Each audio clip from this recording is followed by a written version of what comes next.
Very good afternoon, Team Zimbabwe. Maswera say. My name is Ronald Wekomakusha, and welcome to Africa and Beyond Television Network, where we are discussing the matters happening in the nation of Zimbabwe. At this moment in time, we want to answer, can President Mnangagwa ignore President Nelson Chamisa? And the answer is, he can't. No matter the insults on Advocate Nelson Chamisa and his team, President Emmerson Mnangagwa needs President Nelson Chamisa or face failures after failures. I'm going to explain. In any country, we have two things. We have the state and we have the government. President Emmerson Mnangagwa right now does have control over the state, but does not have control over the government. I'm going to explain. The government does have a lot of departments. The ministries you have, they are all part of the government. From the president, you go to the cabinet. From the cabinet, you go to the permanent secretaries. Permanent secretaries will formulate policies, and those policies will be sent down onto some people to implement them. If it is the Minister of Environment, it will make policies and send them down. And when those policies reach certain individuals, those certain individuals are tasked to implement such a policy. So if those people are not happy, if those people feel that they are disenfranchised, they do not perform 100%, what does that mean? The results are failure. If those people are demobilized financially, what does that mean? Those people are going to be engaged in corrupt activities, and once corruption becomes the cancer, the system falls. Okay, if those people who are down there are being guided by those who are above, who are so corrupt, what it means is these people are going to say, we have been used for quite so long. We have been doing this dirty job for a very long time. They start doing their own things using the same pattern which is being used by those on the top. So President Mnangagwa right now needs President Nelson Chamisa for him to survive, for him to have a functional economy. He needs President Nelson Chamisa. All the towns we have in Zimbabwe, all municipalities we have, Nelson Chamisa got the majority of them and lost just one. In Harare, President Mnangagwa lost. In Bulawayo, he lost. In Gweru, he lost. In Mutare, he lost. In Masvingo, he lost. In Bedbridge, he lost. Go everywhere. President Mnangagwa lost each and every municipality. Right? Every government worker who is of importance right now in terms of making decisions, the majority of decision makers within the government of Zimbabwe who are not on the top echelons, they operate from these towns. Go to Kariba, they are there. Go to Karoi, they are there. Go to Shurugwi, they are there. Go to Chinhoyi, they are there. Go to Mtare, Marondera, Rusape, every town, you will find key people making decisions on behalf of the government. These people are the people who represent President Emmerson Mnangagwa. When you get into the DS office, he represents President Emmerson Mnangagwa in a certain way because he is functioning on behalf of the state. If you go onto the registrar's office, that function of the registrar, he is functioning on behalf of President Emmerson Mnangagwa. He is designated there from the office of the president, because if you trace it back to the minister, up to the minister, and if you trace it further, you go to the executive, which is the presidium. So these are the people who are disgruntled because of low salaries, because they don't have houses, because they don't have their own means of transport. So are they going to perform well? No, they are not going to perform well, because the objective number one will be to make money in the same way those on the top echelons of government are making money. And what will be the problem? The problem will be an ineffective government. So no matter how ZANU-PF is going to try and discredit the opposition in Zimbabwe, they cannot run away from the truth. They cannot run away from reality. No matter how they can employ people like Fanata Fadzwa Mugwadi to actually insult the opposition, they need the people in the opposition for their survival. So the government is an institution through which leaders exercise power to make and enforce laws. A government's basic functions are providing leadership, maintaining order, provide public services, providing national security, providing economic security, and providing economic assistance. If you take a look onto these functions, the basic functions of a government, President Mnangagwa on his own with his team will not be able to deliver these things.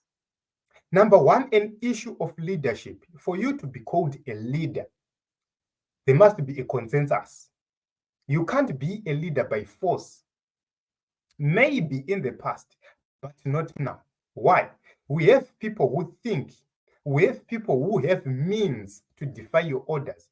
We have people who can actually smile at you, but stab you behind your back.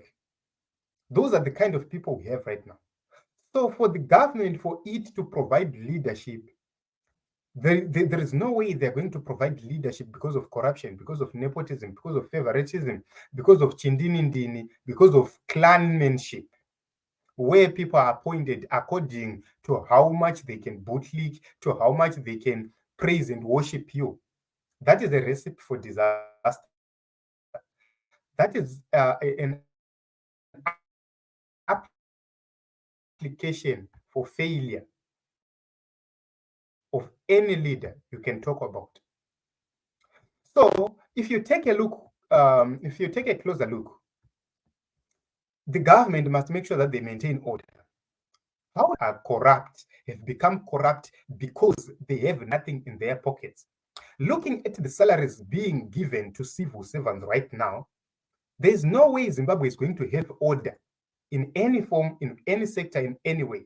There is no way you're going to see Zimbabwe with order.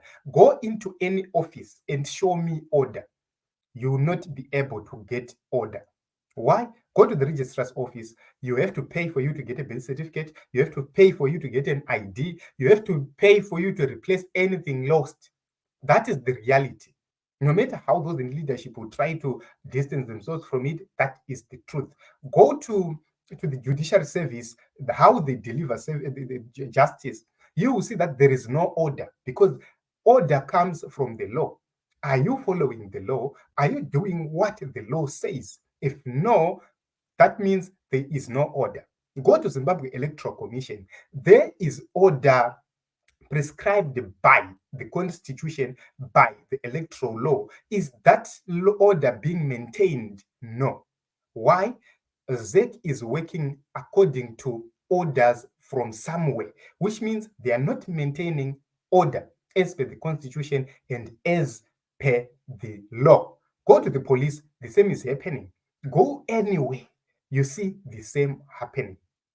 So there is no order, which means without order, the government cannot function. Okay, let us talk about providing public services. Transport is a public service. People need to board buses going to work. If you see people going to work and they come back home at 11 p.m., that is a sign of failure. You have failed to provide basic public transport. Is there network in the nation?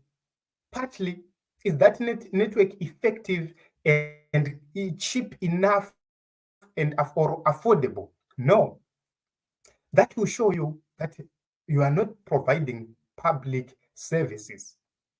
You will see that you go to the health sector.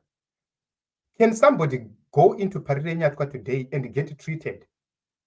It's difficult. Why? They don't have money. Number two, the machines there are constantly breaking down. Number three, the staff there is demotivated and demobilized, which means you are not going to get public service as required when you get into the hospital. The hospital must provide hope. The hospital must provide comfort for those who are seeking medical assistance. But it's now different. When you are told about a hospital, you start thinking you even your health even deteriorates before you even get there. So that is a sign, Team Zimbabwe. There is need to provide national security. National security entails that nobody should be beaten on the basis of supporting a political organization. Nobody should have his house burnt on the basis of supporting a political organization. Nobody should be victimized on the basis of supporting a political organization. Nobody should be arrested on the basis of supporting a political organization. Nobody must be victimized. So if you take a look onto that, that is a threat to national security itself. Because if you take a look in other countries, there are people who have said enough. And when people say enough, what happens? A threat to national security comes in.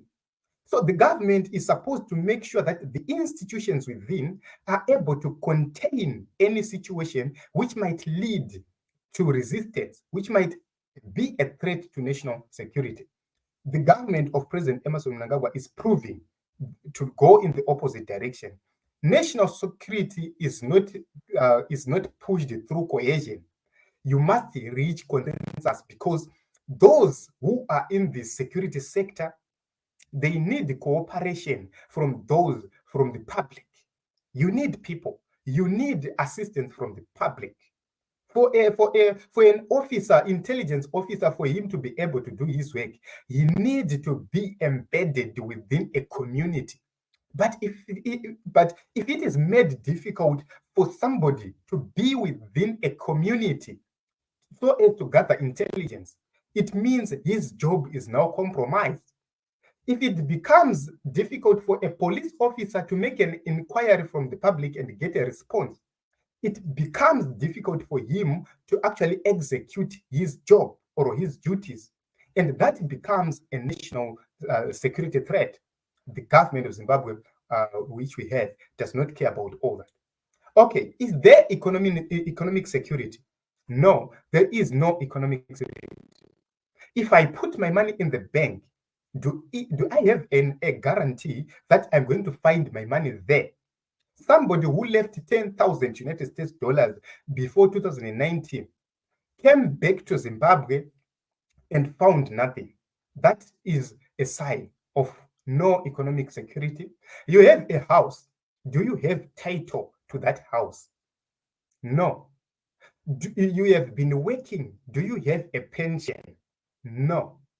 So all those things, they point out to economic security. Is there economic security? No.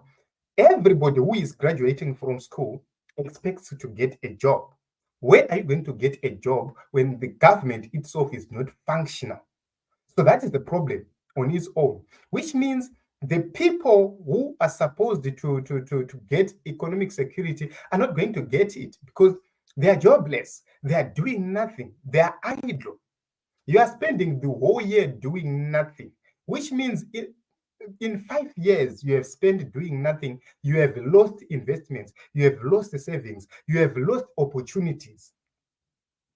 Then you see that is the challenge. The government must make sure that they provide economic assistance. Are they providing economic assistance? No. Go to the bank. The loans are not there.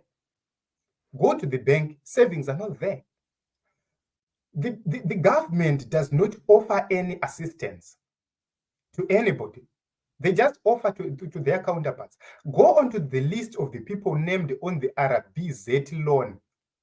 These are top officials. Do they need economic assistance? No.